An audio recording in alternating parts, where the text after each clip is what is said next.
I will, yeah, Sean, if it's okay, I'll take this away. Just explain what Yeah, this of is. course. Yeah, no, I'd like you to. It'd be great. All Yeah. right, so The Boys season 4. Now, if you have been watching this, like we're talking The Boys, and it's in the fourth season. You might know what this is already. This is a pretty much a superhero satire, but it's a satire that goes and takes in a whole bunch of stuff. It aims at a whole bunch of different things. So it's a world in which superheroes exist, but almost every single superhero in this is a twisted version of a superhero that exists in, like, whether it's a DC superhero or Marvel superhero. You can see that, you can go, okay, you can see what they're doing there, you see what they're doing there. Some of them, they go, this is what the superhero would be like if they were actually in the real world. Like, if you had a superhero that was pretty much a god, like as powerful as Superman, it's very unlikely that he would be the big blue Boy Scouts and think that, truth, justice, and the American way, or anything like that. So you have a guy called Homelander. You have a team called the Seven, who are pretty much analogous to the Avengers or the Justice League or anything. And the Boys are a group of people who are like an undercover, or they're like a black ops version of the CIA, whose aim is to try and keep these superheroes in line. So we've gotten to the season 4 by this stage. By this stage, you're beginning to have, like, Homelander beginning to have almost political aspirations and thinking there's this feeling building up that, hang on a second, we are better than them. Why do we let them run everything? Why are we not in charge? And so it's all about the machinations that are going about between the Homelander, who is the main superhero, and what's going on between them. They're trying to put, like, somebody in the White House. And I feel it's difficult to spoil anything that has happened before the season starts. I mean, you can't really talk about this season without spoiling, or without talking about what's happened in the other seasons. So by the end of the last season, you have there's a vice presidential candidate who is actually a superhero, but nobody knows that because she's been hiding it this whole time. And it's about how close are we going to get to the White House. And there's all these sort of political leanings going on in the background. And because it's The Boys, there's also a whole bunch of graphic stuff that happens, be it sexually, be it violence, be it whatever.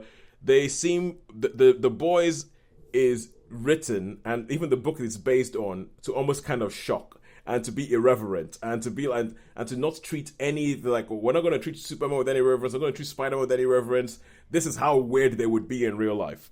And so that is what you're left with. And you have Billy Butcher, who's the head of The Boys, who has been taking a drug to try and make himself match up with the superheroes and what's going on with him throughout the season and all that kind of stuff. That's the basic premise. That's the basic premise. You have superheroes who these group of people think they're bad and want to get rid of, and you have the superheroes who are thinking, we are better than these people, we should run everything. And then you throw in a whole bunch of satire about American politics, about the state of, like, comic book movies, about all that kind of stuff. There's, like, racism put in there, there's sexism, there's all that. It's probably one of the most satirical shows on TV, and the layers of satire are sometimes almost too deep to wade through. With that being said, Sean, what did you think of this season? Okay, yeah, this season, I think it's probably the weakest of them all for me personally. Mm-hmm. I think it's Mm-hmm. probably the weakest of them all. It had moments, and it was they've been outrageous in the past, but I think they were trying to be a bit too now. It's becoming a bit sort of in your face outrageous. It's kind of like, oh yeah, we've got to top ourselves. Do we need the rest of this? But yeah, I mean, I do like it. I do like the concept. I thought old Sage was quite interesting as a Yes. I like Sage. Sage, the smartest person in the world. They keep saying, yeah, you're the smartest woman in the world. She's like, the smartest person. Yeah, that's right. Yeah. So I liked Sage, and was Firecracker in the other ones? Or was she No, Firecracker shows up in this season, this season, yeah. So Firecracker shows up, and so and yeah. then Essentially, so Holly, to get an idea of what Firecracker is, think of Alex Jones in a tightly fitting outfit. A female Alex Jones in a tightly fitting outfit. That's what Firecracker is. So there was You don't new mean the characters host of the One Show, were quite good presumably. introduced. And sorry, Sharon, what was that, mate? Alex Jones, you don't mean the host of the One Show. No, I'm assuming you mean someone else. we're talking about the InfoWars guy. The InfoWars Yes. guy in America. The massive sort of like trumpeter. Anyway, sorry, sure, carry Yeah, on. I'll tell you what was quite interesting though in that last episode was, should we say that there was a crossover, wasn't there? A little crossover just Yes, with for, Gen V. Gen V, just for a short time, which was quite interesting. So it makes you wonder. I mean, are they going to do another series? They do another series? Do you think? The plan is to do a second season of Gen V. Right. And then they're going to finish Boys up with season 5. So season 5 is going to be the final season of The Boys. Right. Okay. So Which- they might. Yeah, Go on. which I think is a good thing because Yeah. because they are building to the natural conclusion of the story. And as somebody who's read all the comics that they're based on, Oh wow. yes, I've read all the comics. So there's something that happens in Gen V, and I'm like, okay, now we're in the end game. Now this is Right. this is where everything builds up to, and but so I think they use Gen V to introduce something that leads to the natural ending for The Boys. Yeah, which yeah. which is quite so. Anyway, back to you. What did you think? Yeah. So I did quite like the new characters. Yeah. So which was quite interesting. I really like Sage. I don't know why, and there was just something about her that was. And she's a bit sort of grey area, isn't she? You don't really know. I mean, for me, you're not really sure where it's going to go with her, really. Yeah, because she's like the smartest person in the world, so she's always thinking several steps ahead of everybody else. Yes. She's always thinking several steps ahead of everybody else. So you never know if anything that she's saying or she's doing is actually real or not, or if she's just playing a game. So, and there are certain bits where there's certain scenes where they reveal what she's been doing, and I think that those are actually really, really well done. As to I like that bit. And I think that the I performance agree with by Susan Hayward is really good because, as you said, you're never really sure what she's doing. No, that's it. You never really. So that keeps you on edge. Yeah. I mean, I liked it. I do like this series. I think it's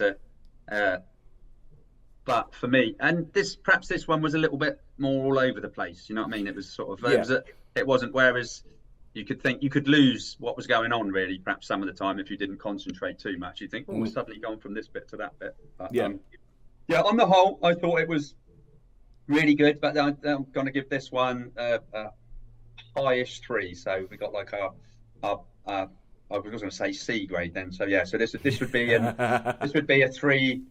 3A plus, I guess. 3 plus. Well, but it is. But I totally understand what you're saying, and I do agree with you. I do agree with you in that there's. Oh, there it is. It's the Oscars music telling me to shut up. Yeah, the Oscars music telling me to shut up. Okay, but it's but no, I agree with you with because one of my problems I had with The Boys was it cannot go on forever. You can't drag this thing out too long. There has to be an end point, and there is a feeling where at the beginning of this season, is there really much that is different by the end of it? It's like there's one big thing that is different. There's one big thing that's different, but you think, did we really need 8 episodes to get there? And so there is. But although one thing I will say is that because I've read the comics, they diverge away from the comics a lot in the storyline of this. They diverge. So if you read the comics, there's a whole bunch of things. There's people who have been killed a long time ago in the comics who are still alive. There's people who are alive in the comics who have been killed off, that kind of stuff. Poetic license, I guess. Oh yeah, but I really like the way they've brought it back. They've brought it back to like the characters. You can see bits of them that are true to the original comic, but they've changed it. And essentially, where the relationship between the members of The Boys by the end of this, I like what they've done in adapting it from one place to another. I actually really like what they've done. And I would say that there are some things in this that are tropes that you would expect you've seen them many times on TV, you've seen them many times in films, but the way they do it in this, there was one particular one that when it happened and when they revealed it, I was like that's a trope, but the way they did it, they did that very well. They did that very well. It had to do with the I can't remember his name of the show. You know Jeffrey Dean Morgan?